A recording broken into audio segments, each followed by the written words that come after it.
이 시간 유튜브 동영상으로 예배드리는 우리 모든 성도님들 가정 속에도 동일한 은혜로 말씀의 증거와 함께 하나님의 은혜의 능력이 나타날 수 있기를 간절히 바랍니다.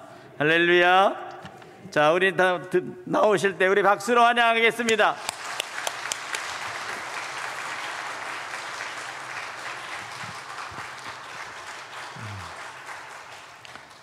할렐루야. 제가 청소년 시기에 교회 금요 철야가 있었습니다. 그래서 그때 9시부터 모여서 찬양하고 율동하고 기도하고 중간에 커피 브레이크 있어서 달달한 커피도 마시고 다시 찬양하고 기도하고 새벽 1시, 2시까지, 4시까지 그렇게 집회를 모인 적이 있는데요. 오늘 천안 대성교회 와보니까 그 청소년 시절에 금요 철야하던 그런 기억이 납니다. 우리 한국교회에 하나님께서 다시 영적인 큰 부흥을 허락해 주실 줄을 믿습니다. 오늘 굉장히 마음이 이렇게 든든해집니다. 이렇게 성도님들이 이렇게 많이 모이셔서 서울에는 금요일 날 이렇게 모이는 교회가 거의 없는데 이제 천안부터 시작해갖고 다시 수원으로, 저 안양으로, 영등포로, 저희 감리교 신학대학교까지, 서울 장안까지 다시 금요 철야가 아주 강하게 일어나게 될 줄 믿습니다. 오늘 그 전조를 제가 보는 것 같아서 굉장히 마음이 감사하고 설레이는 마음입니다.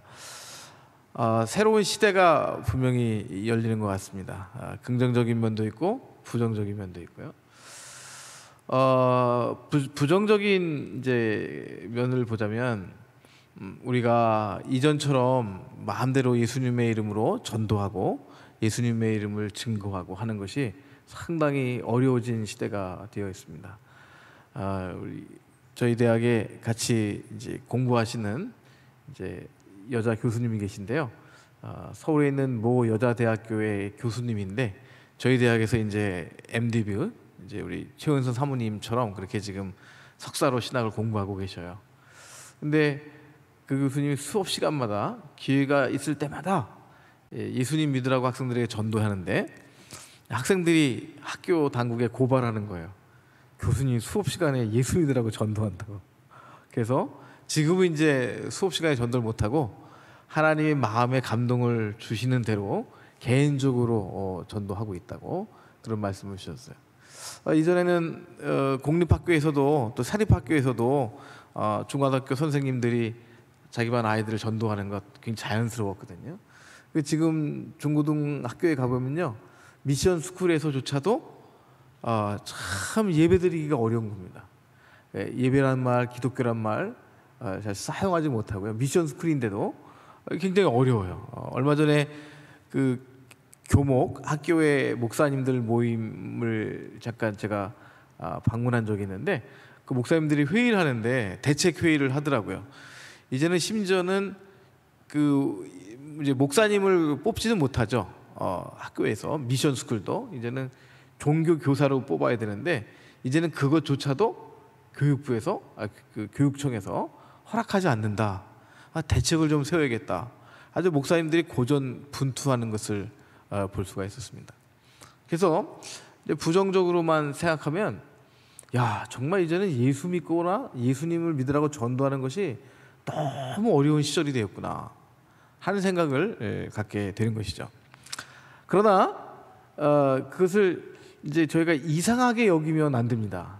왜냐하면 그것은 어떻게 보면 이 세상은 사단의 권세가 지배하는 세상입니다.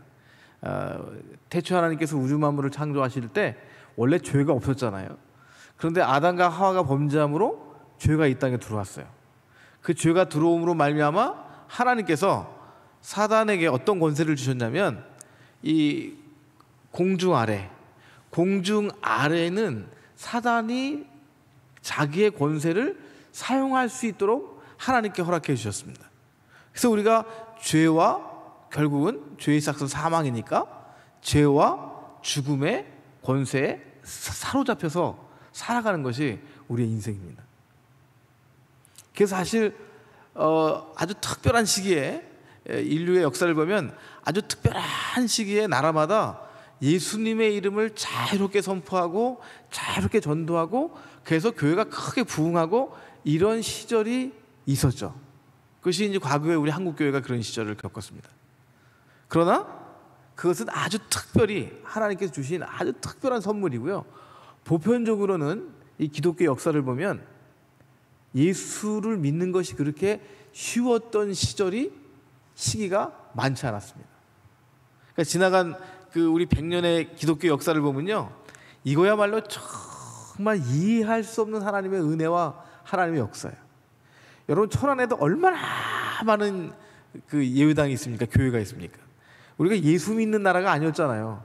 여러 신들을 섬기는 나라였는데, 아니 가는 곳곳마다 십자가가 달려 있고 교회가 있고, 오늘도 우리 천안 대성교회뿐만 아니라 이 천안에서도 얼마나 많은 교회가 예배를 드리고 있어요. 이게 보통 하나님의 은혜가 우리 민족 가운데 임한 것이 아니다. 정말 하나님께 그 부분에 대해서는 우리가 감사해야 될 줄 믿습니다. 그래서 대한민국이 이 기독교 국가가 된 거예요. 할렐루야. 여러분, 긍정적인 면을 좀 말씀을 드릴게요. 긍정적인 면을. 한 달 전인가요? 갤럽에서요, 그 종교인 통계를 냈어요. 원래는 이제 10년에 한 번쯤 내야 되는데 좀 빨리 통계를 냈습니다. 왜냐하면 코로나가 종교에 어떤 영향을 주었는가 하는 거예요. 어떤 영향을 주는 거예요. 그런데 언론마다, 심지어는 기독교 언론조차도 뭐라고 했냐면 이 30대가 종교를 떠나고 있다. 이제 이 땅의 종교의 시대는 끝이 났다. 주로 이제 교회를 이제 향해서 그렇게 이제 언론들이 이렇게 해석을 했습니다. 저는 이제 그런 통계가 나올 때마다 안 믿어요. 통계를 안 믿는 것이 아니라 통계를 해석한 사람들의 말을 믿지 않아요. 그래서 제가 직접 그 통계에 들어가 봐요. 통계에 들어가 봐서 제가 너무 깜짝 놀랐습니다. 너무 깜짝 놀라가지고, 야, 이거 정말 믿을 만한 통계인가? 왜냐하면 그 통계에 의하면 우리나라 지금 그 연령 가운데 20대, 30대, 40대, 50대, 60대 이상 이 5부류로 통계를 냈는데, 여러분 20대, 30대, 40대, 50대, 60대 이상 이 5 연령층 가운데 어느 연령대가 가장 신앙생활을 열심히 할까요? 아마 그냥 생각해보면 당연히 60대 이상. 여기도 보면 60대 이상이 제일 많으실 거예요. 그렇죠? 그런데 제가 그 통계를 보고 깜짝 놀란 게 뭐냐면, 가장 열심히 신앙생활을 하는 연령층은 정말 믿지 못하겠더라고요. 제가 20대예요. 갤럽 조사가. 궁금하신 분들은 오늘 11시 반에 집회 끝나고 나셔서 갤럽의 종교인 통계 한번 검색해 보시면 나옵니다. 예를 들면 이겁니다. 예를 들면 일주일에 1회 이상 예배당이나 절이나 성당에 가는 비율인데, 20대 통계를 보니까요 이렇더라고요. 20대의 종교인이 한 2% 정도 될 것 같은데 14%가 개신교예요. 우리 청년들 가운데 20 청년들 가운데 14%가 이제 개신교고요. 그리고 한 3% 4%가 천주교 불교. 천주교나 불교는 3% 4%. 그러니까 대부분이 개신교 청년들이죠. 그리고 어른들도 마찬가지지만 이 불교인 청년들이 절에 가는 거 봤습니까? 거의 안 가죠. 천주교 믿는다 그래서 성당에 얼마나 가겠어요? 자주 안 가죠. 그런데 아무튼 이제 통계를 한번 낸 겁니다. 교회나 성당이나 절에 가는 비율. 그런데 40대, 50대, 60대 이상, 30대, 40대, 50대, 60대 이상 요 네 연령층은요 대개 30%대예요. 33%, 34%. 근데 20대의 비율이 얼마인지 아세요? 20대 이 종교를 갖고 있는 청년들 가운데 그 종교 시설 방문 비율이요 44% 이렇게 돼요. 10%가 높아요. 희한하죠? 그래서 제가 못 믿는 거예요. 그래서 제가 카톡으로 저희 동료들에게 보내면서도 안 믿어요. 제가 구두로 설명하면. 그래서 이제 카톡으로 링크해서 보내면 정말이네, 이상하네. 또 하나 무슨 통계가 있냐면 경전을 얼만큼 자주 읽는가. 일주일에 한 번 이상 경전을 읽는 그 비율. 여러분 아무래도 교회 다니는 청년들이 성경을 많이 읽겠죠? 여러분 청년들 중에 불경 읽는 청년을 보셨어요? 거의 없잖아요. 불경은 이해하기도 어렵잖아요. 불경은. 그런데 이것도 참 재밌는 게요. 30대, 40대, 50대, 60대는 퍼센트가 내가 20%대예요. 20%대. 일주일에 한 번 성경 읽는다. 그런데 20대 청년들은요, 퍼센트지가 30% 중반대예요. 10%가 더 높아요. 그래서 도대체 이해가 안 되잖아요. 이게 무슨 뜻일 수 있냐면 여기 앉아 계신 분들 가운데 20대 청년들은 적을지라도 그들이 제일 신앙심이 깊을 수 있다는 거예요. 할렐루야.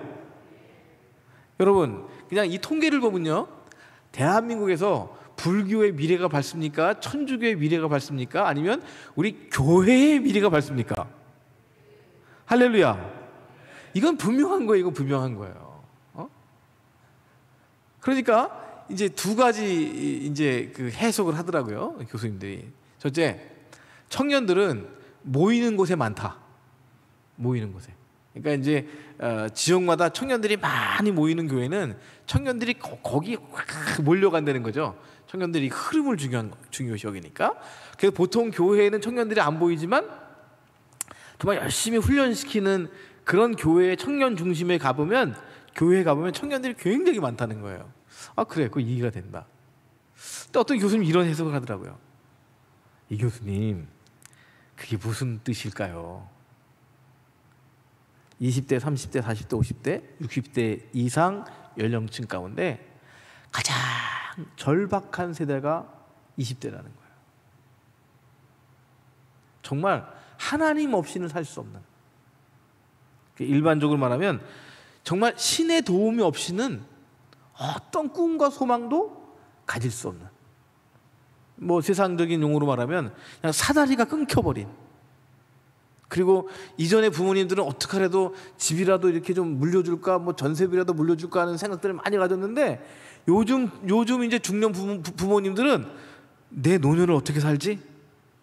자기 노년을 준비하느라고 야 너 저 융단에서 공부해. 그러니까 청년들이 대학원 졸업하고 나서 빚이 2천만 원, 3천만 원. 그러니까 정말 더 이상 부모도 믿을 수가 없고요, 의지할 수가 없고요. 정말 신이 있다면 그 신을 믿지 않고는 살아갈 수 없는 세대가 20대라는 거예요. 그래서 지난번에 신천지 봤지만요, 이단의 가장 취약한 연령대가 20대입니다. 그러나 그들 내면 속으로는 정말 살아계신 하나님을 갈망하고 찾고 있는 줄을 믿습니다. 하나님께서 우리 대성교회를 복의 복을 더하시고 성령의 충만 허락해 주셔서 이제 앞으로 이 금요철화 때 20대 40대 청년들이 바글바글 넘치는 그런 시대가 오게 될 줄을 믿습니다. 할렐루야. 그게 하나님의 뜻입니다. 이제 이런 시기는 지나갔은 것 같아요. 어떤 시기냐면 그냥 이렇게 신학교 졸업하고 이렇게 개척하면 그냥 사람들이 20명, 30명, 50명, 100명 이렇게 몰려오던 시대, 그런 시대는 분명히 지나갔습니다. 저희 아버님, 우리 목사님 소개하셨을 때 저희 아버님도 목사님이셨는데요, 제가 하나님께 그렇게 항의한 적이 있어요. 기도할 때, 하나님 왜 나로 하여금 아버지 시대 태어나서 목회하게 하시지? 왜 이제는 제가 대학 졸업할 때만 해도요, 그래도 개척하면 한 반 정도는 개척에 성공했다 이랬어요. 반 이상, 거의 반 이상은 성공했죠. 근데 시간이 점점 흘러가면서 제가 이제 막 개척해야 될 시기가 왔다면 이제는 한 10개 개척해서 2개 정도, 이제는 그것이 안 되는 시대가 이제 점점 이제 되는 걸 보면서 제가 기도하는 거예요. 하나님께, 하나님, 나로 하여금 아버지 시대에 태어나서 목회하게 하시지. 이제는 개척을 해도 사람들이 안 모이는 이 시대에, 아니 왜 이 주의 종을 왜 이 시대에 이렇게 사역하게 하시냐고. 복음을 전해도 사람들이 듣지 않은 이 완악한 시대에 왜 나로 사역하게 하시냐고. 아버지가 나오고 좀 시대를 바꿔 태어나게 하시지, 하나님. 갑자기 드는 생각인데요, 그게 더 잘못했어요. 제가 우리 아버지하고 저하고 바뀌었으면 전 6.25 때 학도병으로 나갔어야 돼요. 6.25 때. 저도 키도 작지만 저희 아버님도 키가 작으시는데 그냥 총 길이나 그 키의 길이나 비슷한 거잖아요. 총을 끌고 다니면서. 저희 아버님은 6.25 때 학도병 가셔서요. 이게 사고가 나셔서 이제 치료받는 중에 찬송가를 듣고 은혜 받으셔서 예수님 영접하셨어요. 할렐루야. 사실 그 6.25 전쟁이라는 게 저희 집안으로 말하면 구원의 통로가 된 겁니다. 아버님 신학교 가시기 전에 고등학교 때 학도병으로 가셔가지고 그 전쟁통에 예수님을 만났고 그래서 제가 태어난 거예요. 근데 하나님께서 저에게 그렇게 기도하는데 이런 마음을 주시더라고요. 무슨 마음을 주시냐면 그래 어느 시대는 그냥 개척만 하면 교회가 되는 시대가 있었지. 그런데 하나님 입장에서는 그 시대에 하나님의 일을 감당하는 것보다 아무리 깃발을 꽂아도 교회를 개척해도 교회가 성장하지 않고 그냥 교회가 그냥 힘들어서 또 문을 닫아야 되고 그런 복음이 전파되기에 촉박한 시대에 예수 그리스도의 복음을 전하는 것이 하나님 입장에서는 더 고귀하다. 할렐루야. 그런 마음을 주시더라고요. 만약에 그냥 개척하면 개척하는 대로 교회가 다 된다면 누구는 못하겠어 그거를. 그런 시대가 있는 거예요. 근데 하나님은 그런 시대에 하나님께 쓰임받는 주의 종들도 있지만 어떤 시대가 있냐면 아무리 발버둥 쳐도 교회가 성장하지 않는, 그러나 그 제단을 지켜야 되는, 그러나 또 복음을 전해야 되는. 하나님은요 무슨 양쪽으로 우리를 판단하시는 것이 아니라 정말 복음을 위해서 얼마만큼 핍박을 당했느냐. 할렐루야. 그것이 하나님이 우리를 판단하시는 가치다 하는 겁니다. 할렐루야. 저도 이제 이제 신학교 교수로 이제 있는데요. 과거에는 그냥 제 뭐 공부하고 연구하고 학생들 가르치는 것이 그냥 뭐 저도 좀 복음적인 사람이긴 하지만 그래도 그냥 학문으로 이제 학생들을 가르치는 거예요. 근데 최근 들어서는 야 이렇게 해서는 안 되겠다 생각이 들어서요. 이제는 매 수업 시간마다 예수님의 복음을 전해요. 신기하죠? 신학생들에게 복음을 전한다?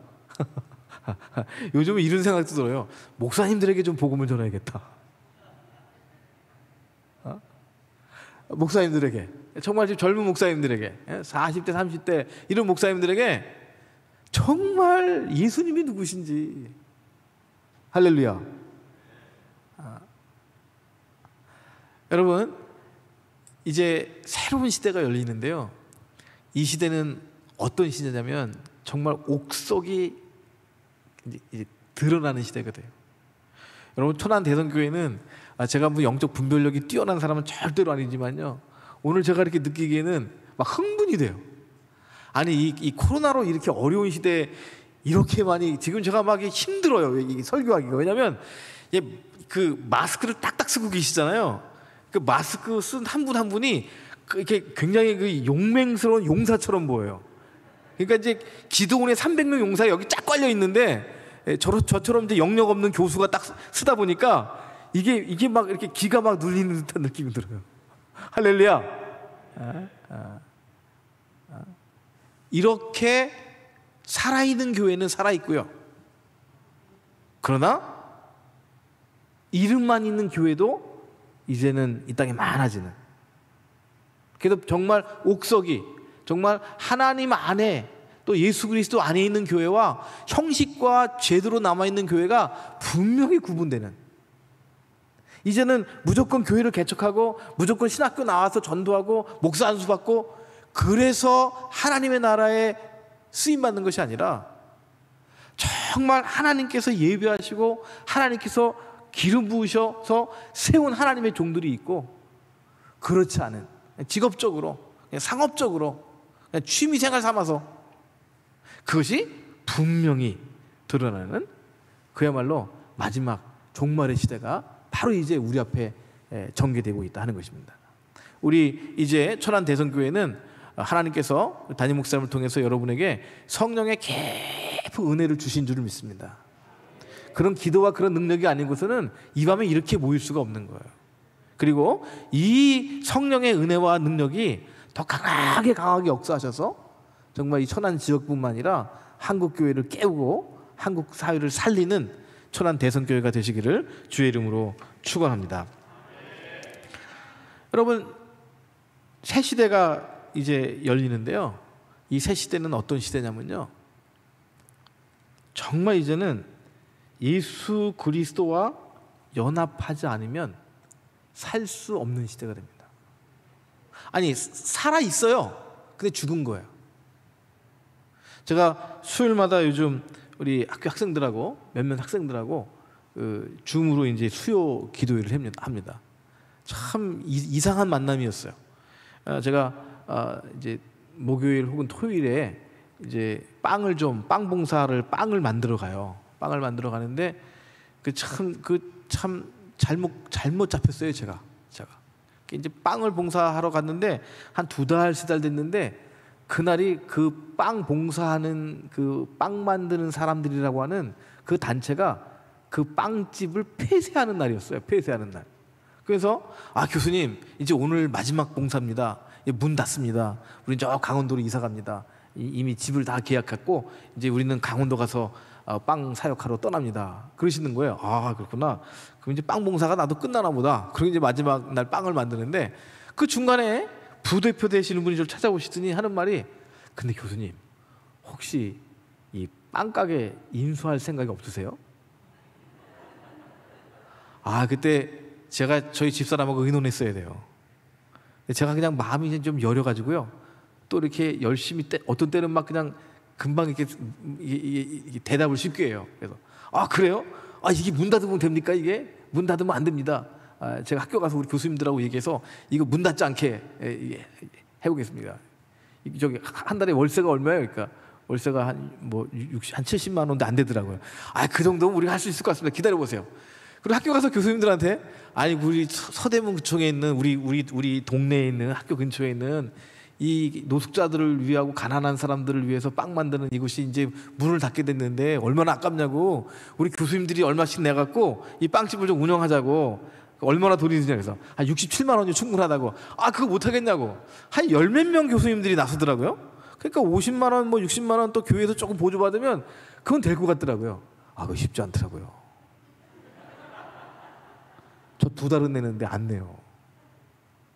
그러니까 15일만 되면요, 제가 저희 집사람한테 한 번도 얘기 안 했어요. 제가 막 졸이는 거예요. 이게 67만 원이 통장에 들어와야 되는데, 서든 때는 제 딸 이름으로 집어넣고 또 티내면 안 되니까요.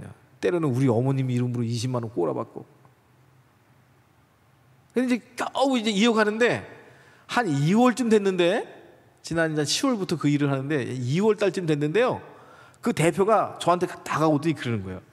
교수님, 큰일 났습니다. 뭐가요? 감리교 신학대학 교수님들이 이 빵가게를 인수했다는 소문이 듣고 나서 사람들이 많이 코로나 때문에 어려우니까 후원금이 다 끊어졌습니다. 후원금이 왜 필요해요? 저 후원금이 들어오는지도 몰랐어요. 후원금이 왜 필요하니까. 그 빵 재료값이, 그렇죠. 그렇구나. 그리고 이제 계란 엄청 재료가 들어가는 거예요. 생각보다. 그러면서 교수님, 이것도 어떻게 좀 해결해 주셔야죠. 그때도 저희 집사람하고 의논해야 되는데 의논하지 않고 그것도 어떻게 해보겠습니다. 그러니까 이제 양쪽으로 막 이렇게 시달리는 거예요. 제가 이거를 돈을 이게 해야 되니까. 하나님께서 다 해결해 주신 줄 믿습니다. 얼마나 놀랍게 해결해 주셨는지. 어제는 그 감리교 감독님 2분이 종각에 가서 이 식빵을 우리가 한 100개를 만들어 나눠주는데요, 정말 장관이에요. 그 종각 보신각 그 광장 앞에 노숙인들이 100명의 줄을 쫙 서요. 그럼 우리 학생들이 식빵하고 마스크하고 커피하고 어저께 우산까지 그냥 정말 장관을 이루어요. 어저께 막 사진도 찍었는데, 근데 하나님께서 이 또 물질을 퍼부으시는데요, 오늘 들어왔습니다. 오늘 뭐가 들어왔냐면, 미국에서 어느 선교단체에서 너무 귀한 사역을 한다고 이 빵을 만드는데 이제 우리 학교 탈북 학생들하고 같이 만들거든요. 탈북민 학생들이 훈련을 시키려고 매주 돌아가면서 탈북 학생들이 15명 있는데 3명씩 조를 짜서 탈북 학생들이 빵을 만드는 거예요. 그리고 제빵 훈련도 시키고, 이 소식을 미국에서 듣고 야, 막 넘치게 부어주시는데 오늘 들어왔어요. 200만 원. 매월 200만 원씩 2년을 부어주겠대요. 할렐루야.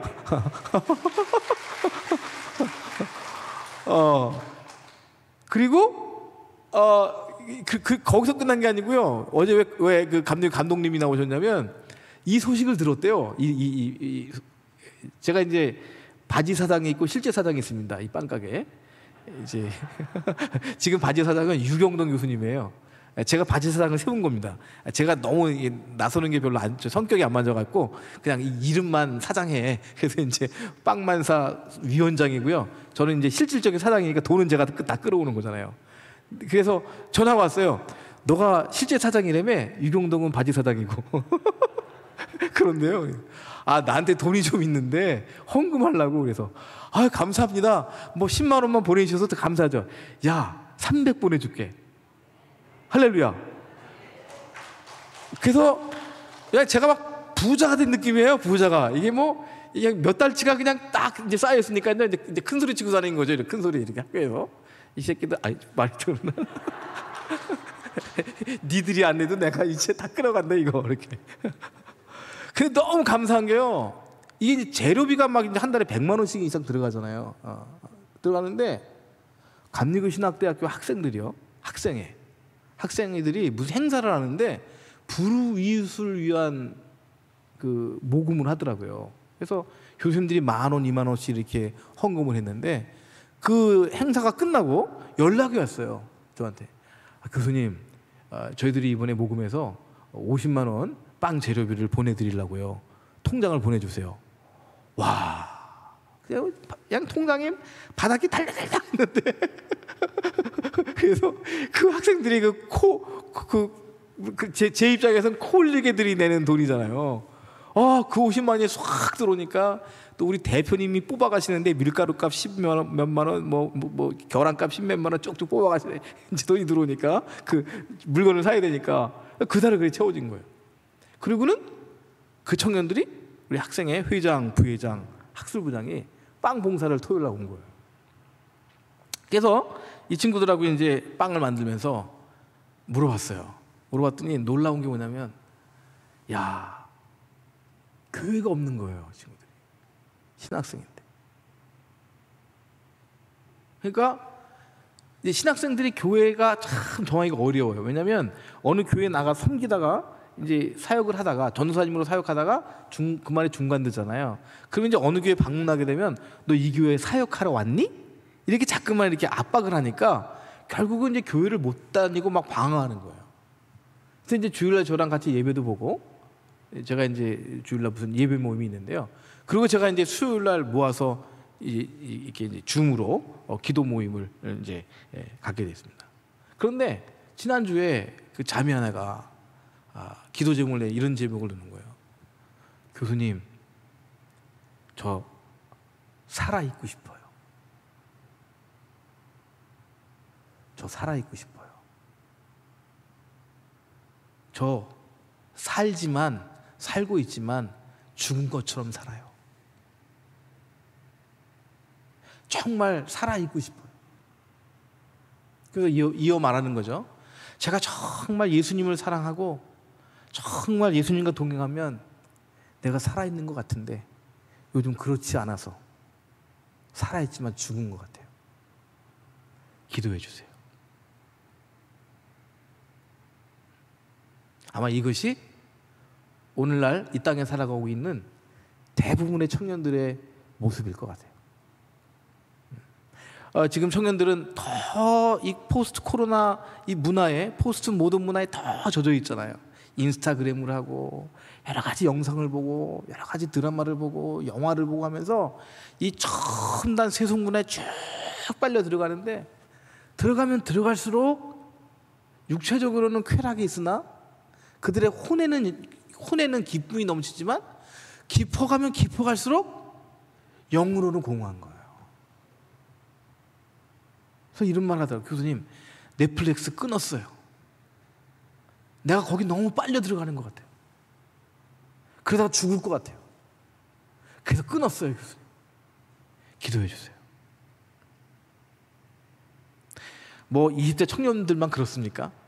저 여러분도 마찬가지예요. 사실은 정말 이제는요, 너무 세상이 복잡하고 혼란하고 가치관에 혼돈이 일어나면서 또 모든 인간관계가 왜 이렇게 어려워졌는지요.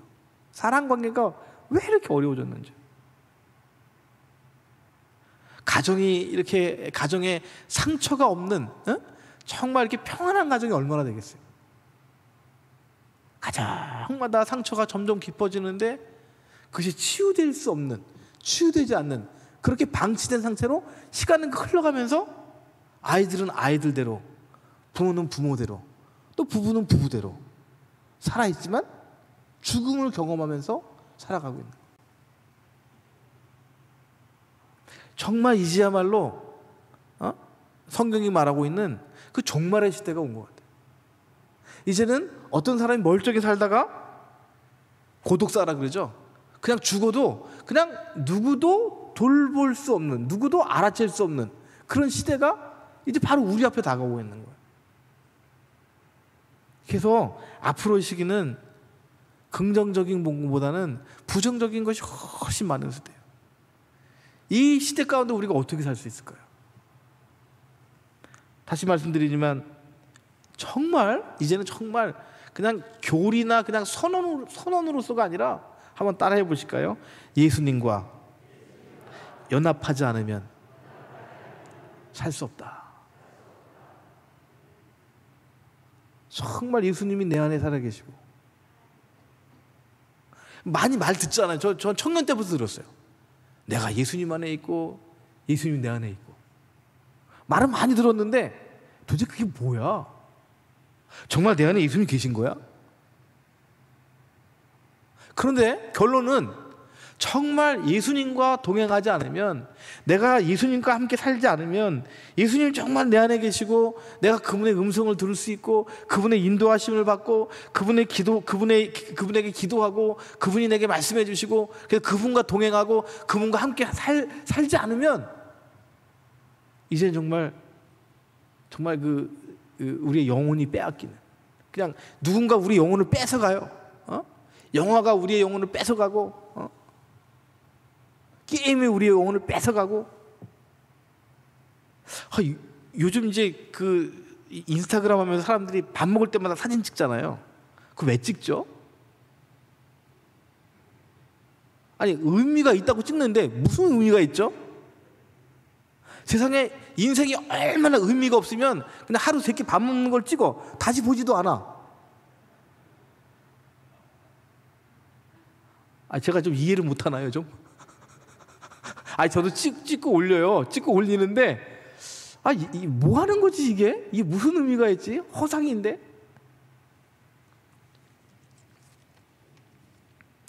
여러분, 우리 신앙의 본질은요, 어디 담겨 있냐면, 요즘 보니까 어렵지 않더라고요.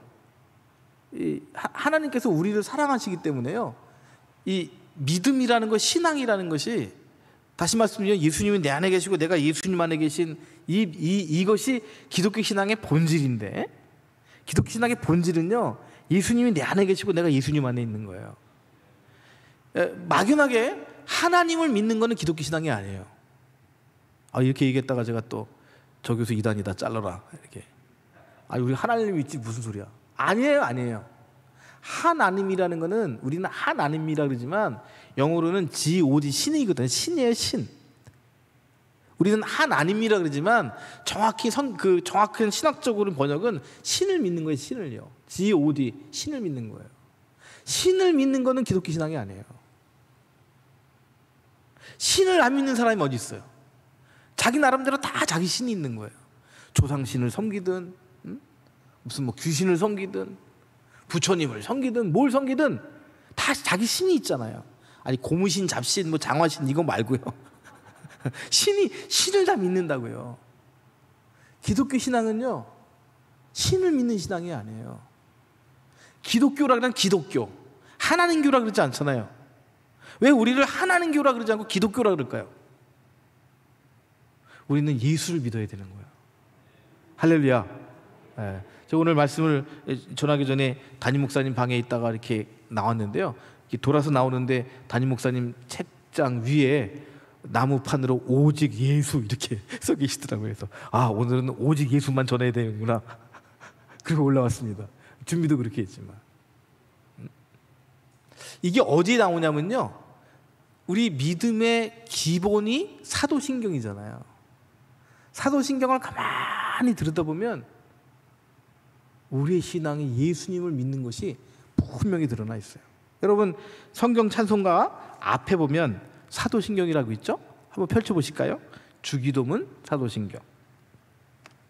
우리 잘 아는 그 구번역으로 한번 사도신경을 하나하나 살펴보면요, 아주 이상한 게 있습니다.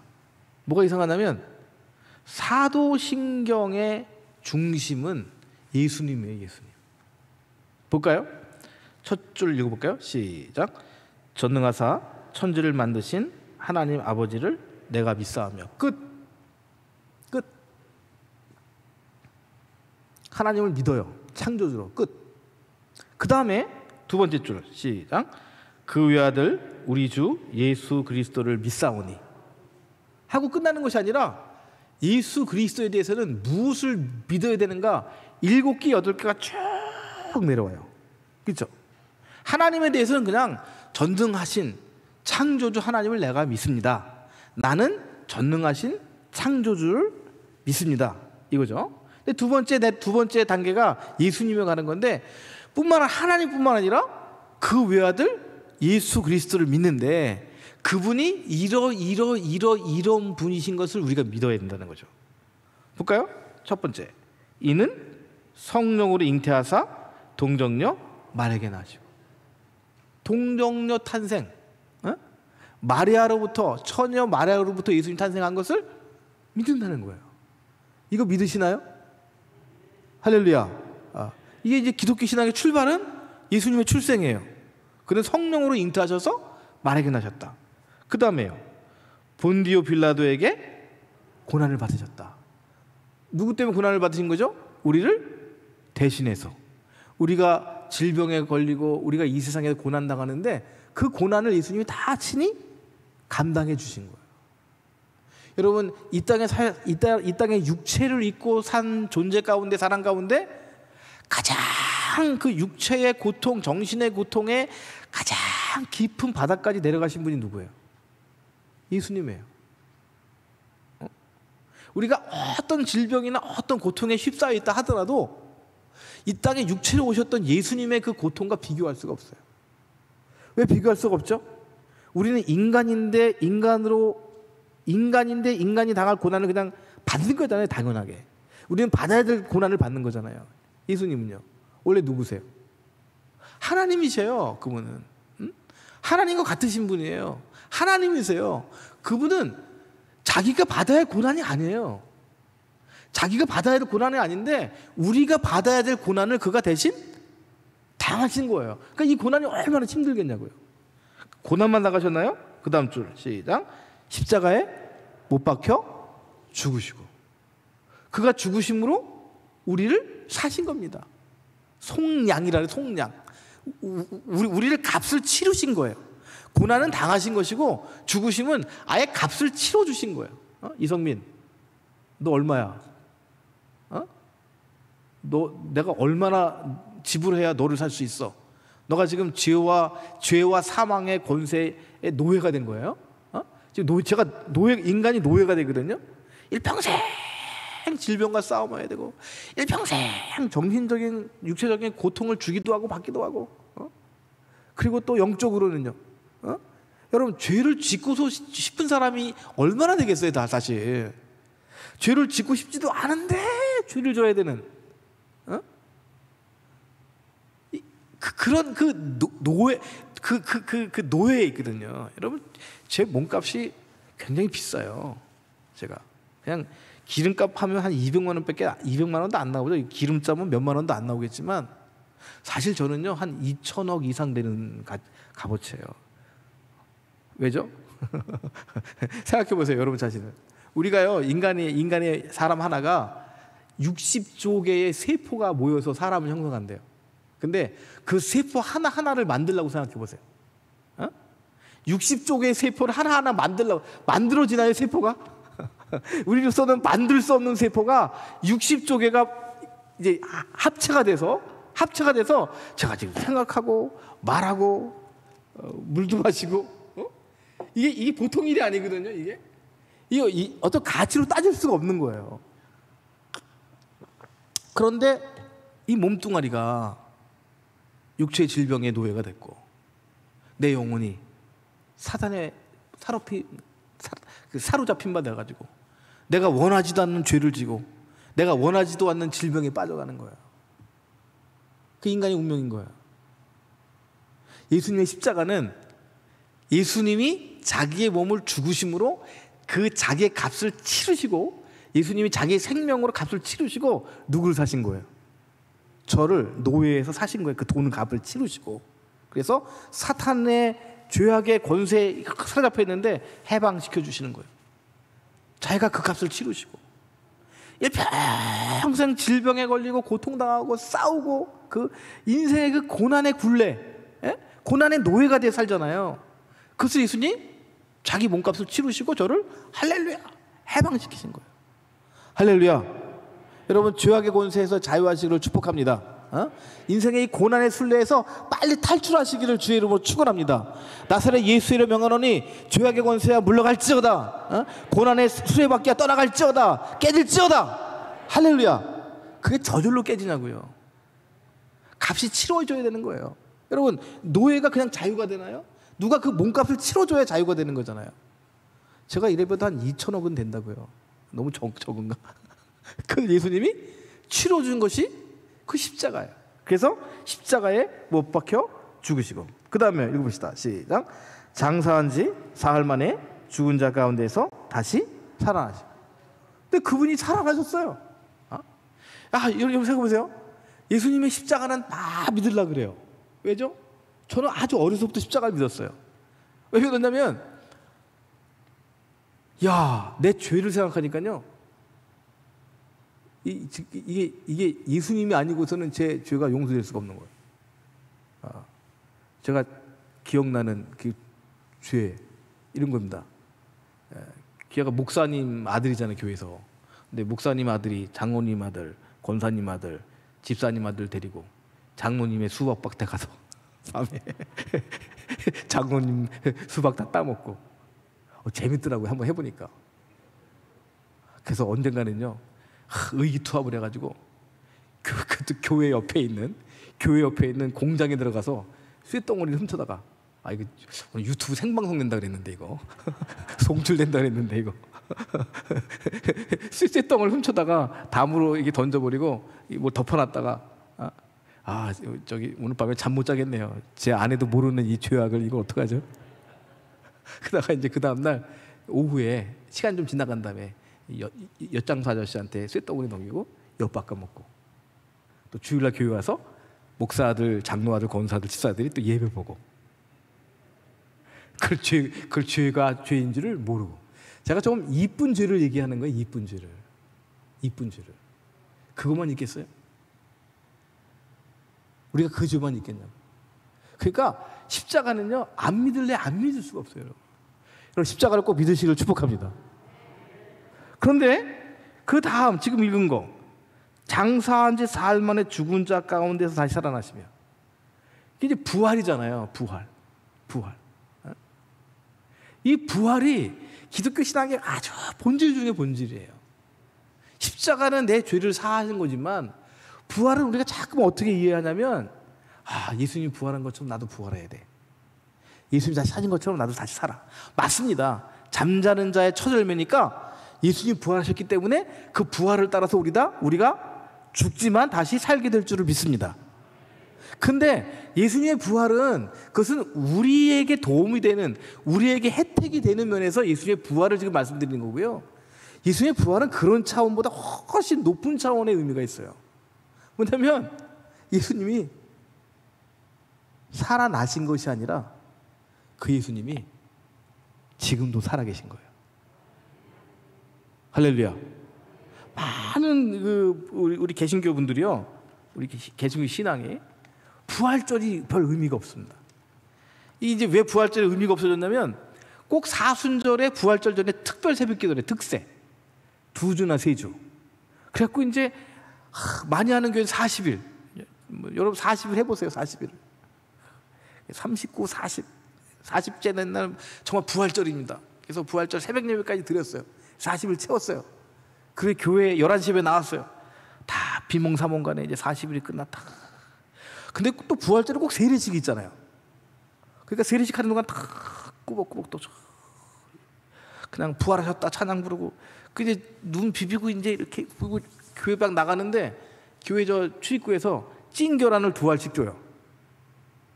그럼 집에 와갖고 이제 부부가 앉아갖고 계란을 깨서 찐 계란을 소금에 찍어 먹고 이렇게 먹으면서 부활절 끝났어요. 기독교 신앙 가운데, 기독교 신학 가운데, 기독교 절기 가운데 가장 큰 축제가 이 부활이에요. 근데 이 부활이 왜 이렇게 축소됐냐면, 부활을 자꾸만 어떻게 이해하냐면 2000년 전에 예수님이 죽었다가 살아나셨었대. 과거의 사건 이로만 생각하니까 과거 역사를 기억하는 것뿐이지 뭐. 그렇게만 부활을 이해하니까 부활의 의미가 자꾸만 찡겨라 먹으면 주님 부활하셨습니다. 새벽기도 끝났고 이제는 이제 또 일상으로 돌아가야지, 이렇게 돌아가는 거예요. 여러분,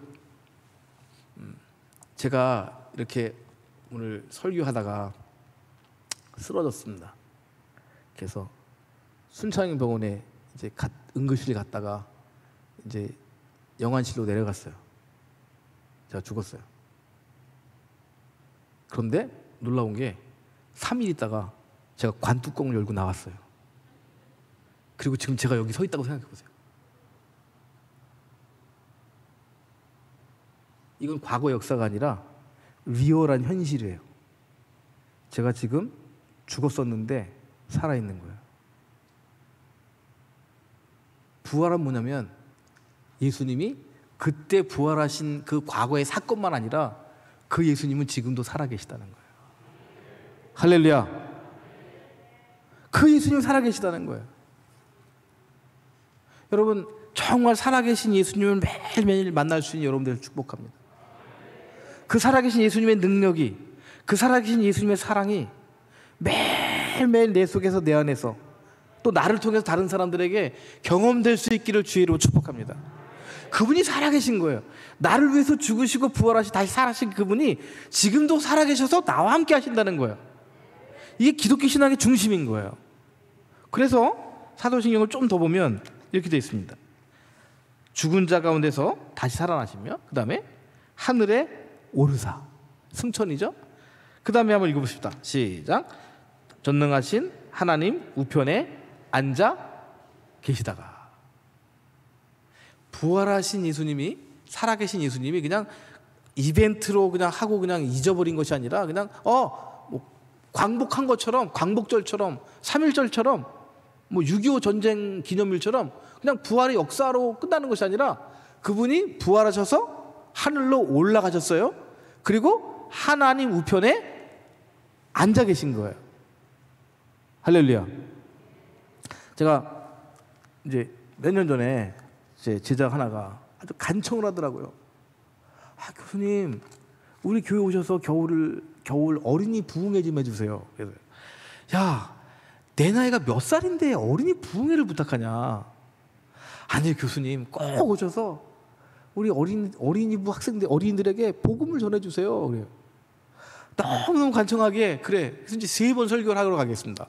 3일을 저녁 때 3번 설교하러 간 거예요. 큰 기대를 가지고 갔습니다. 뭐 한 200명, 300명 어린이는 아닐지라도 최소한 한 50명, 60명은 앉아있겠지. 그러니까 나를 부르겠지.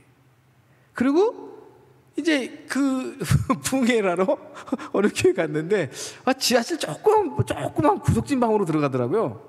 가보니까 어린이 5명, 교사 7명, 교사가 더 많아. 그래서 주님, 이거 어떻게 해요 이거? 이거 어떻게 3일을 해요? 그래도 3일 동안 복음을 전하고 왔어요. 근데 제가 질문을 한 거예요, 어린이들에게. 어린이 여러분, Right now, 지금 현재 Where is Jesus? 예수님 어디 계실까요? 초등학교 3학년 경수라고 하는 여학생이요. 똑똑하더라고요. 목사님, 예수님은 내 마음에 계세요. 할렐루야. 너는 고등학교 졸업하고 감리교 신학대학교 입학해야 된다. 너는 목사가 돼야 된다. 예수님 너 마음에 계시다니 참 대단하다. 근데 그건 우리가 배운 거고 정말 그건 그런 건데, 한번 실질적으로 우리 안에 계시다는 거는 어린아이들이 알아듣지 못 알아듣지 설명하는 거예요. 영으로, 성령으로 우리 안에 계시는 것이고, 예수님 몸은 어디 계실까? 몸은 십자가에서 죽으셨지만 3일 만에 다시 살아나신, 이렇게 지금 살아있잖아요. 제가요.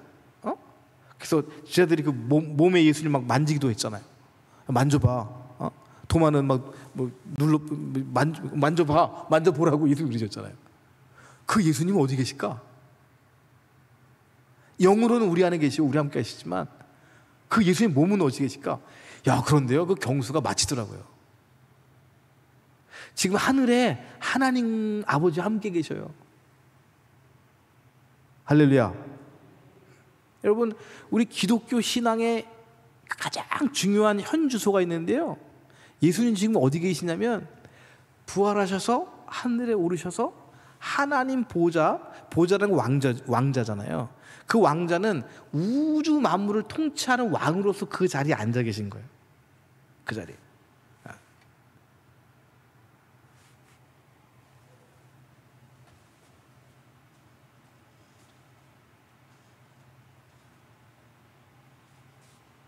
이제 옛날 예배당 가면요,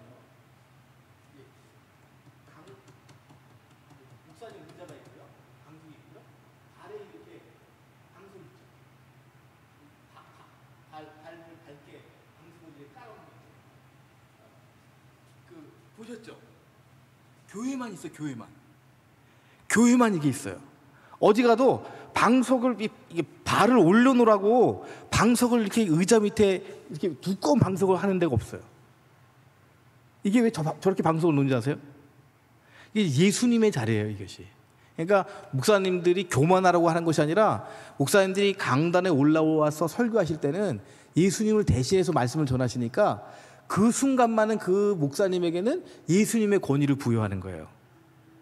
그래서 예수님이 하늘 보좌에 앉으셨다는 모습을 요 강단이 보여줘요.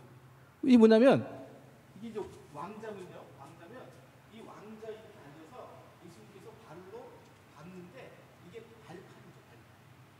시편 110편에는 발등상이라고 해요. 시편 110편 1절에 보면 이런 말이 나와요. 하나님께서 예수님에게 말씀하세요. 내가 너로 하여금 너의 원수들을 다 처형하고 심판하게 할 때까지, 그리고 내 원수들이 너의 발등상이 될 때까지 너는 내 우편에 앉아있어. 그러니까 어떤 모습이냐면 이런 거예요. 이제 하나님은 여기 계시고요, 하나님 여기 앉아 계시고, 오른쪽이니까 하나님 오른편에 예수님이 앉아 계시는데, 예수님 발 밑에는 발등상이 있어요. 발판이 있어요. 이 발판이 뭐냐면 원수들. 질질 밟으시고 심판주. 그냥 단순하게 말하면 예수님을 십자가에 못 박았던 원수들. 빌라도를 비롯해서, 그다음에 로마의 황제를 비롯해서, 로마 제국 시대에 기독교인들을 핍박하고 목에 가졌던, 그러나 회개하지 않았던 그런 권세자들 다 예수님이 발로 밟으신다. 굉장히 그 무서움과 두려움의 상징입니다. 그러니까 예수님이 지금 어디 계시냐? 예수님은 부활하시는 예수님이 어디 계시냐? 하늘 보좌 하나님 오른쪽에 앉으셔서 최후의 심판을 준비하고 계신 거예요.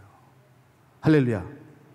그래서 다른 것은 다 역사적으로 이루어져 있고, 지금 예수님은 하나님 보좌 우편에 앉아 계시고, 뭐만 남아 있는 거죠? 예수님의 재림과 심판이 남아 있는 거죠. 그래서 사도신경 다음이 뭐죠? 저리로서 그 하늘로부터 산자와 죽은 자를 심판하러 오시리라. 할렐루야. 그러니까 예수님을 믿는다는 것은 굉장히 복잡하지만 분명하게 하나도 빠짐없이 다 믿어야 예수 그리스도를 온전하게 믿는 거예요. 그의 탄생부터 고난, 십자가, 살아나심, 하늘에 오르심, 지금 현재로서는 하나님 보호자에 앉아 계시면서 발로 운동을, 이제 심판을 준비하시는 거죠. 심판. 여러분 기도해 주세요. 제가 밟히지 않도록.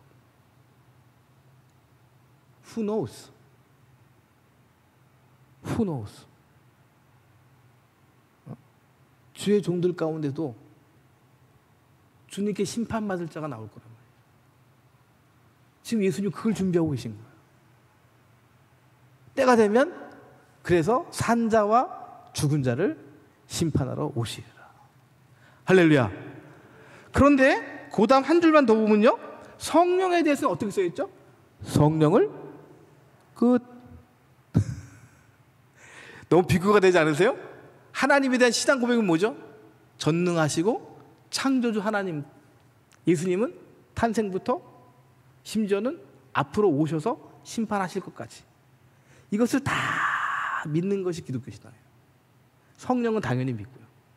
그러니까 삼위일체 하나님을 우리가 믿지만, 성부, 성자, 성령 하나님을 믿지만, 가장 심도 있게 우리가 관계해야 되고 가장 깊이 있게 믿어야 되는 분이 성부 하나님이에요, 성령 하나님이에요, 아니면 성자 예수님이에요. 그래서 우리가 하나님 교회예요, 기독교예요? 그게 기독교인 거예요. 이 교단 이름 보고도 아릅니다. 여러분, 교단 요즘 이단들이 많이 있죠. 신천지도 있지만 신천지도 이름 바꿨습니다. 예수 장막교회, 이렇게.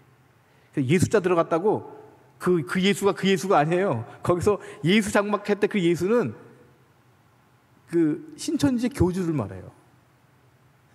성경에 기록돼 우리가 믿는 예수님은 실패한 예수입니다. 정말 재림주는 지금 신천지의 교주예요. 하나님의 교회가 있죠. 멋있지 않습니까? 하나님의 교회. 이단입니다. 교회는 예수 그리스도의 교회이지 이름이 하나님의 교회가 아니에요. 하나님의 교회는 왜 이단이죠? 거기는요, 이전에 안상홍 증인회라고 하는 이단이 있습니다. 근데 안상홍 증인회 그러니까 이단 같잖아요. 그래서 이름을 바꿨어요. 하나님의 교회로. 거기 재밌는 동네입니다. 가면 하나님 아버지도 계시지만 하나님 어머니도 계세요. 그래서 30대 40대 여성들이 꽤 좋아한다 그래요. 성경에 보면 그럴듯해요. 그 교리가 하나님의 형상대로 남자와 여자를 창조하셨잖아요. 그러니까 하나님 아버지도 있지만 하나님 어머니도 있어야 된다는 거죠. 안상홍이 하나님 아버지라면 안상홍을 잘 섬겼던, 지금도 살아있는 그 여인 장길자, 그분이 살아계신 하나님 어머니예요. 굉장히 매력적인 거예요. 아까 말씀드렸죠. 하나님을 믿는 것은 의심해 봐야 된다고. 제가 이런 적이 있었습니다. 금요초에 갔는데요, 제가 저 뒤쯤에서 이렇게 제단을 보고 기도하고 있는데 열심히 금요초라 기도하겠습니다. 근데 저 2층 뒤 베란다에서 저기 뒤에 청년들이 2명 이렇게 앉아 있는데 그 지점에서 누가 나를 쳐다보는 것 같아요. 그래서 이렇게 앞을 보고 기도하면서 하나님 아버지 감사합니다 이렇게 기도했어요. 기도하다가 누가 왜 나를 쳐다보지? 그렇게 뒤를 돌았어요. 저 뒤에서 느낌이죠. 예수님이 이렇게 팔짱을 딱 끼고 기분 나쁘셔서 저를 쳐다보시는 거예요. 그래서 영적인 대화죠. 아니 예수님 뭐 이렇게 화가 나셨습니까 이 밤에? 내가 금요초라까지 나왔는데 그 뒤에서 삐딱하게 쳐다보실 이유가 뭐가 있어요? 대화를 좀 하는 거죠. 그런 마음으로. 예수님이 이렇게 말씀하시는 것 같아요. 야 근데 너 이상하다. 너 계속 하나님 아버지께 기도하는데 나는 뭐니? 정작 너를 위해서 죽은 건 나 아니야? 네가 어떻게 구원받았어? 나 때문에 구원받았잖아. 근데 너는 왜 계속 하나님 아버지 그리고 나한테 기도 안 하니? 그 얘기 듣고 보니까요, 예수님의 말씀이 맞더라고요. 그리고 장의자인데 이렇게 앉아있다가 제가 뒤로 돌았어요. 진짜 몸을 뒤로 돌아서 저 뒤에 예수님이 계신다는 것을 생각하고 그걸 보고 저쪽을 보고 기도하는 거죠. 예수님 화내지 마세요. 맞죠? 예수님이 아니고 제가 어떻게 구원받겠어요? 제가 어떻게 예수님의 사랑을 잃어버리겠어요? 예수님 감사해요. 그랬더니 또 한 3, 4분 지났는데 또 뒤 이 머리가 좀 이렇게 땡기는 것 같아요. 아버지가 또 화가 나신 것 같아. 다시 돌아서서 아버지 그게 아니고요, 예수님 좀 달래드리느라고요, 2, 3번 왔다 갔다가 화가 난 거예요. 제가 조금 진짜 화가 났습니다. 그 밤에 뒤로 확 돌아갔고 예수님한테 그랬어요. 보이지는 않습니다. 근데 느낌으로 이제 예수님 그렇게 계신 것 같으니까, 예수님 가만 계세요. 나도 집에 가야 되는데 새벽 1시가 다 되는데 그래도 아버지가 중요하잖아요. 내가 하나님께 부를게요. 지금 뭐 삼각관계도 아니고 이 밤에 지금 뭐 하는 겁니까 당신 두 분이. 그래서 이제 돌아서서 하나님께 이제 묻는 거예요. 제가 좀 신학적인 질문이죠. 하나님, 이 밤에 제가 하나님께 기도하는 것이 옳습니까? 예수님께 기도하는 것이 옳습니까? 이런 질문 안 해보시죠?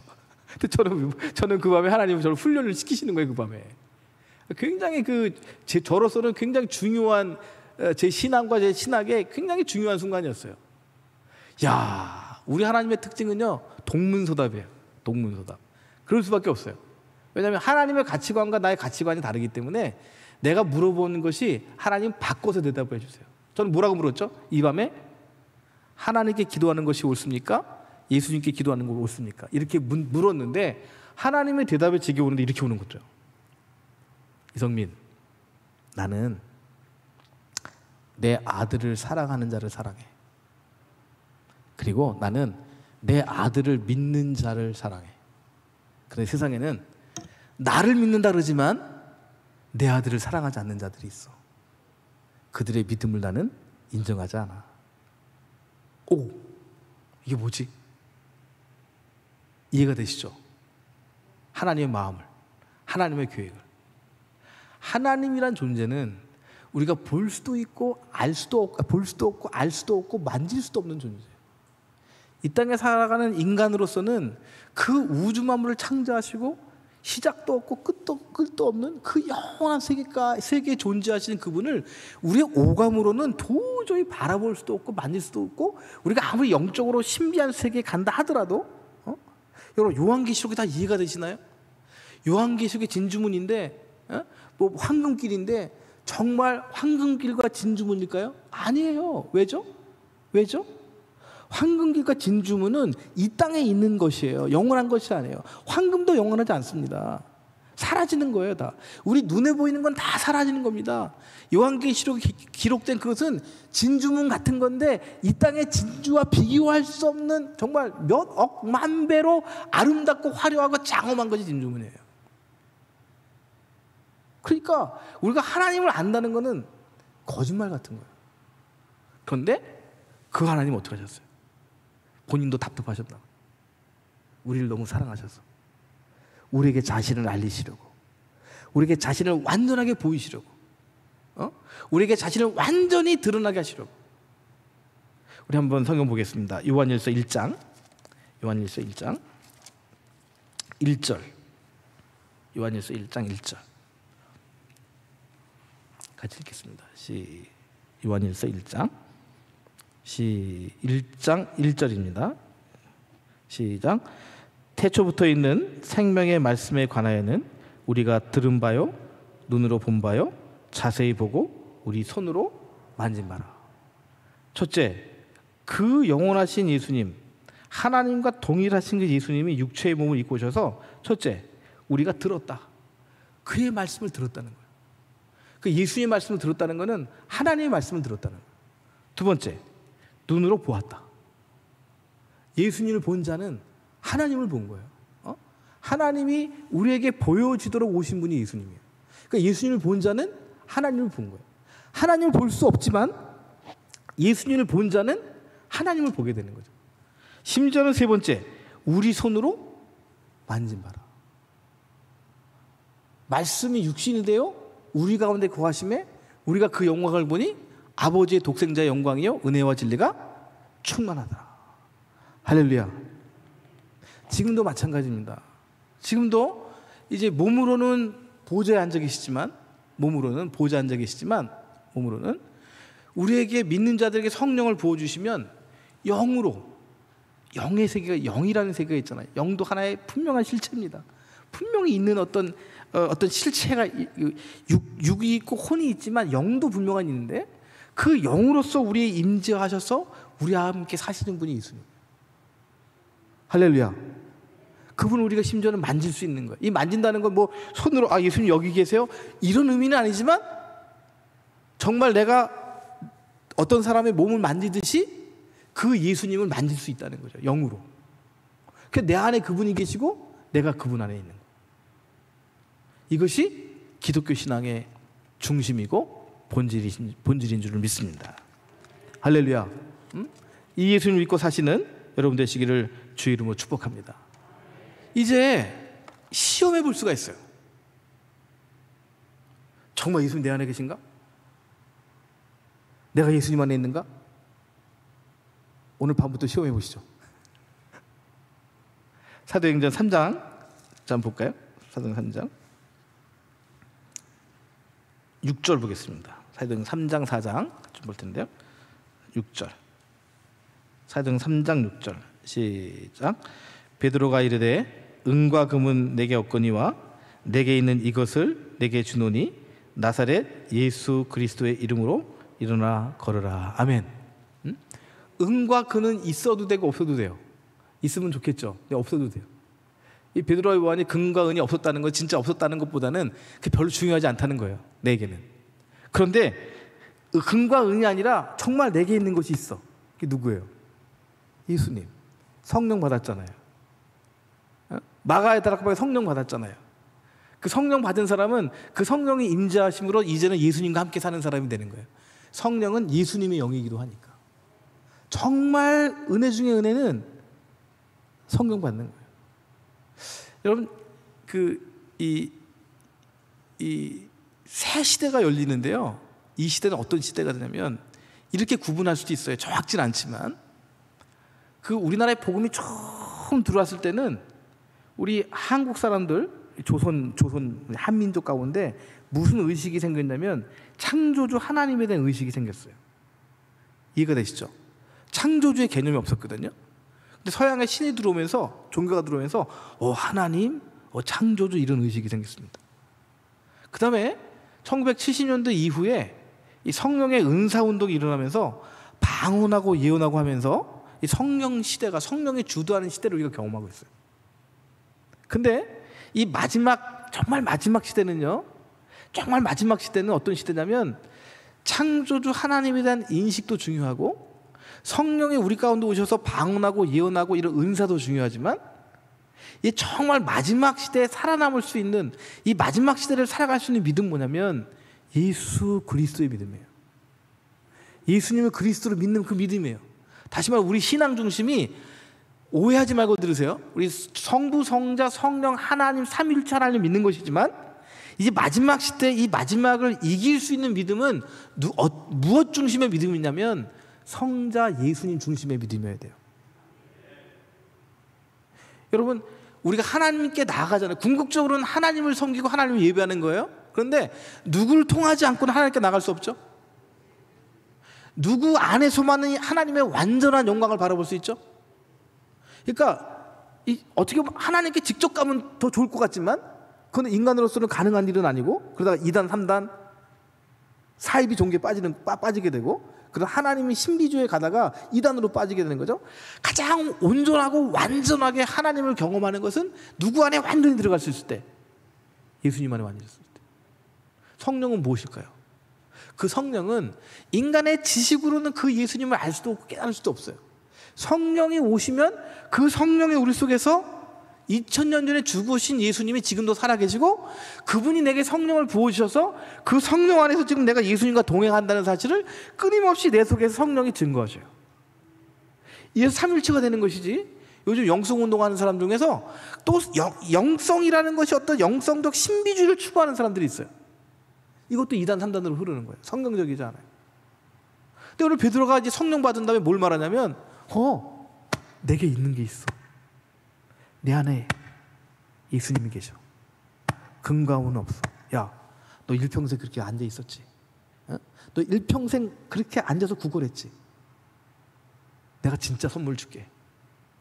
내 안에 계신 예수님의 이름으로 명령하는데 넌 일어나. 야, 오늘 좀 시간이 거의 다 돼가는데요. 이게 엄청난 우리 신앙의 비밀이에요. 따라합시다. 예수님의 이름으로. 예수님의 이름으로. 예수님의 이름으로. 이 처음에 예수 복음이 들어왔을 때요.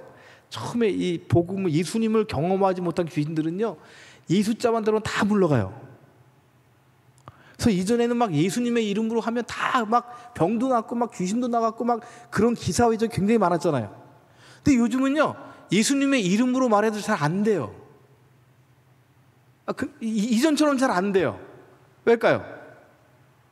따라합시다. 포스트 모던 시대에 귀신들은 영 분별을 한다. 우리만 분별을 하는 게 아니라요, 그 악의 권세도 분별을 해요. 무슨 소리죠? 베드로처럼 사용할 수 있어요. 예수의 이름으로 명하노니 나가라. 나사렛 예수의 이름으로 명하노니 나가라. 목사님 하는 것처럼 배우는 거죠, 나도.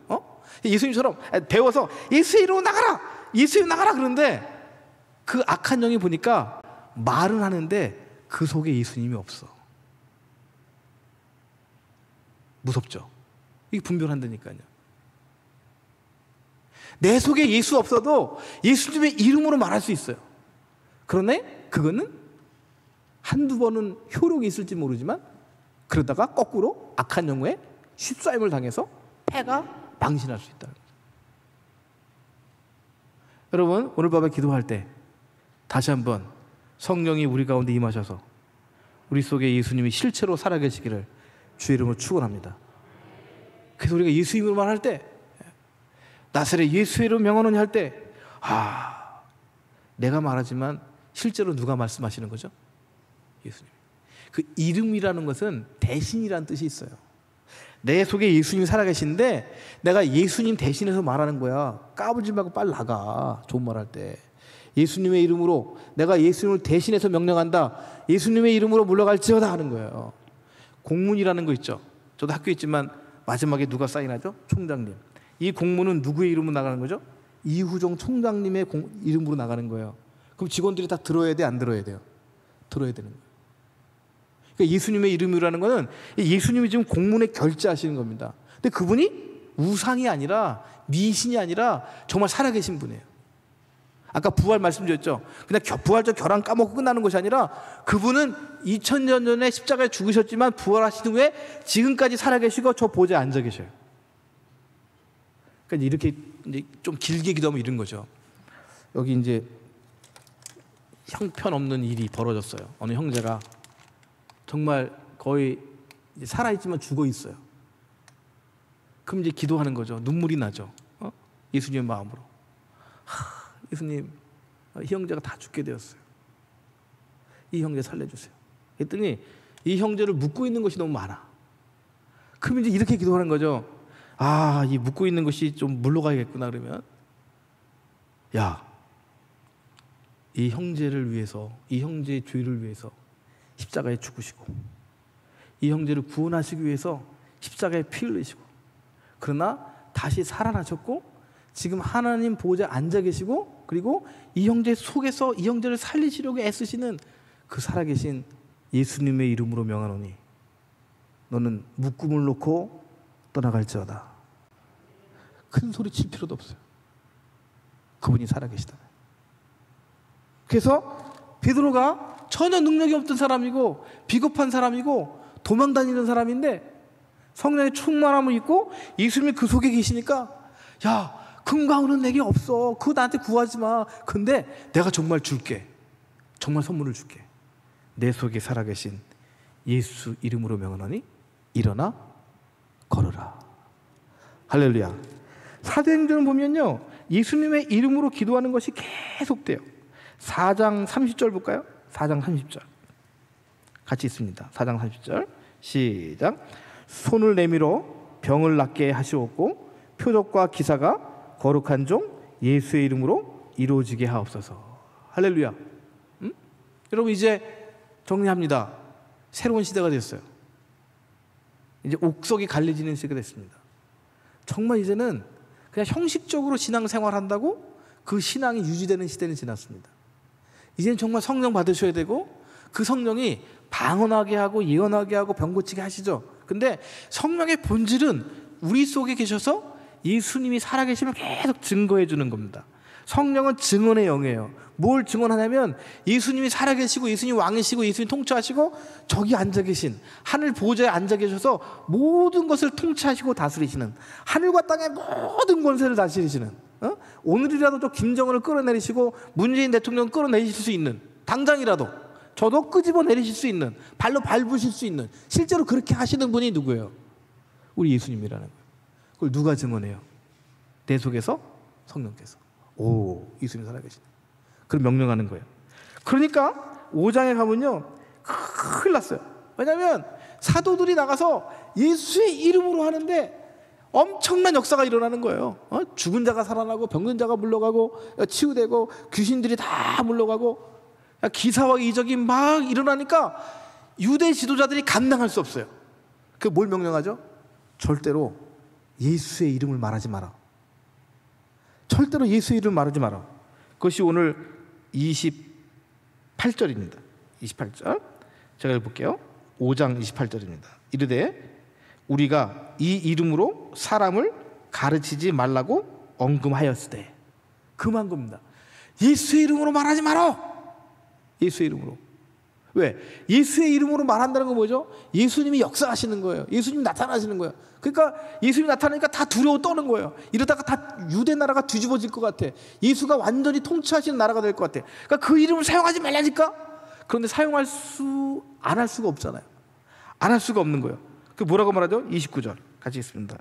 5장 29절 시작. 베드로와 사도들이 대답하여 이르되 사람보다 하나님께 순종하는 것이 마땅하니라. 우리는 예수의 이름 계속 말한다. 30절입니다. 시작. 너희가 나무에 달아 죽인 예수를 우리 조상의 하나님이 살리시고. 이 부활이라는 개념이 지금 살아계시다는 거예요. 그냥 2000년에 죽었다가 살아난 이벤트가 아니라, 사건이 아니라 지금도 살아계신 거예요. 그 다음에 31절 시작. 이스라엘에게 회개함과 죄사함을 주시려고 그를 오른손으로 높으사 임금과 구주로 삼으셨습니다. 이게 오른손으로 높으시다는 것은 하나님이 앉아 계시다가 오른손으로 예수님을 끌어올려서 자기 오른편에 앉으셨다는 거예요. 지금 예수님은 오른편에 앉아 계세요. 그래서 우리가 예수님의 이름으로 말하잖아요. 그 보좌에 앉은 예수님이 우리의 기도가 합당하면, 우리가 기도한 대로 예수의 이름으로 기도하면, 그 기도가 하나님 뜻에 합하면 그냥 권세로 이루어 주시는 거예요. 할렐루야. 여러분, 이 코로나 시대 어떻게 살아남으시겠어요? 델타 바이러스 변종이 일어나는데 예수의 이름으로 일어나시기를 축복합니다. 할렐루야. 오늘 당장 집에 가셔서 자녀들에게 손 얹고 기도하세요. 나사렛 예수의 이름으로 명하노니 우리 아이를 괴롭히는 모든 더러운 마귀는 물러갈지어다. 이게요, 내가 한다고 그러면 안 돼. 큰일 나는 거예요. 내가 예수예요? 아니에요. 내 안에 예수님이 계시지. 실험해 보는 거예요. 정말 계신가? 정말 실험해 보는 거예요. 제가 지난 주일에 기도하면서 막 의심이 생겨가지고, 하나님 너무 믿어지지가 않아요. 하나님 정말 살아계신 거예요. 예수님 정말 살아계신 거예요. 오늘은 내가 너무 믿음이 연약해서 어쩔 수 없다. 하나님을 시험해야지. 나사렛 예수의 이름으로 이 시험이 해결될지어다. 해결 안 될 것 같아. 지난주에 교육부가 학교 들어와서 감사했거든요. 월화수목. 제가 이제 감사의 책임자입니다. 학교 책임자예요. 막 덜덜덜 또 막 두려워. 막 이제 2년 전에 감사 받다가 뭐가 잘못 걸려갖고 검찰 조사까지 받은 적이 있어요. 제가 그때도 얼마나 힘들었는데. 나사렛 예수의 이름으로 명하노니. 목요일날 감사 보고서가 나오잖아요. 하나도 없어요. 걸린 게 하나도 없어요. 물론 조그만 지적은 있지만 뭐 이렇게 대단한 게 없어요. 하나님이 그들의 눈을 가려주신 줄 믿습니다. 잡으려면 잡겠죠. 실수 없는 조직이 어디 있냐고요. 여러분, 혹시 믿음이 의심되걸랑 한번 시험해 보세요. 주님, 내 안에 살아계세요. 내 안에 살아계신 예수의 이름으로 명하노니 우리 가정을 괴롭히는 이 문제야 이제는 떠나갈지어다. 이제는 끊어질지어다. 살아계신 예수님의 이름으로 명하노니, 하늘 보좌에 살아계신 그 예수님의 살아계심의 이름으로 명하노니 물러갈지어다. 그 예수님의 이름으로 이 코로나 시대를 이기는 저 여러분 다 되시기를 주 이름으로 축원합니다. 예수님은 살아계십니다. 할렐루야. 예수님이 살아계십니다. 너무 당연한 건데요. 너무 왜죠? 전도할 때 누구 믿으라고 전도하나요? 예수 믿으라고. 그분이 살아계시기 때문에. 결국 그분이 우리가 경험할 수 있는 가장 완전한 하나님은 예수님이에요. 이해가 되시죠? 우리가 이 땅에서 경험할 수 있는 가장 완전한 하나님은 예수님이에요. 그래서 요한복음의 결론이 이거잖아요. 의심쟁이 도마가 예수님의 부활을 안 믿다가 두 번째 예수님이 나타나셨을 때 그 예수님을 경험하고 뭐라고 고백을 해요? 나의 주요 나의 하나님이십니다. 예수님을 향해서 나의 주님이시지만 당신이야말로 나의 하나님이십니다. 하나님 고백을 해요. 왜?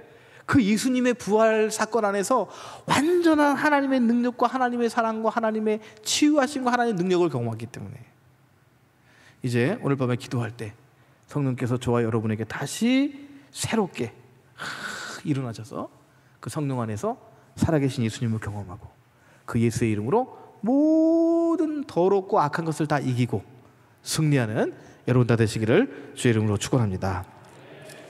찬송하겠습니다. 나의 갈 길 다 가도록 예수 인도하시니. 찬송하겠습니다. 나의 갈 길 다 가도록 예수 인도하시니. 한국 사람들이 가장 좋아하는 찬송입니다. 나의 갈 길 다 가도록 384장입니다. 384장 찬송가 384장. 네. 나의 갈 길 다 가도록 누가 인도하세요? 예수 인도하시니. 예수 인도하시니. 네.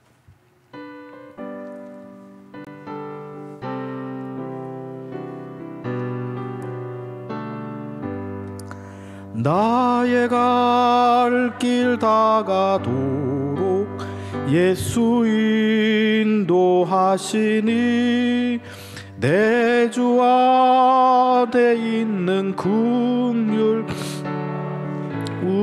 의심하리요. 믿음으로 사는 자는 하늘 위로 받겠네. 무슨 일을 만나든 누구 이름으로요? 만사 형통하리라. 무슨 일을 만나든 예수의 이름으로 만사 형통하리라.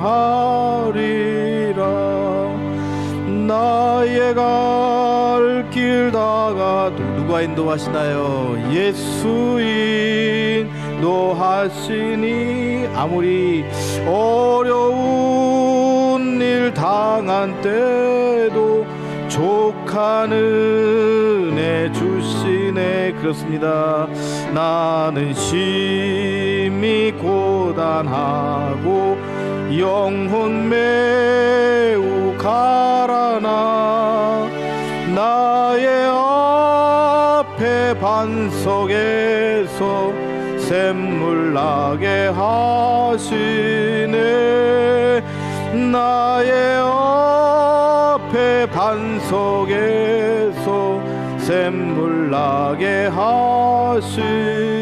3절 나의 갈 길 다가 그렇습니다. 내 인생 끝까지 예수 인도하시니. 그의 사랑 어찌 큰지 사랑 어찌 큰지 말로 알 수 없도다멘. 성령 감화 받은 영혼 끝까지 하늘 날아갈 때에 아멘. 영영 부를 나의 누가요 예수 인도하셨네. 영영 부를 나의 찬송 예수 인도하셨네.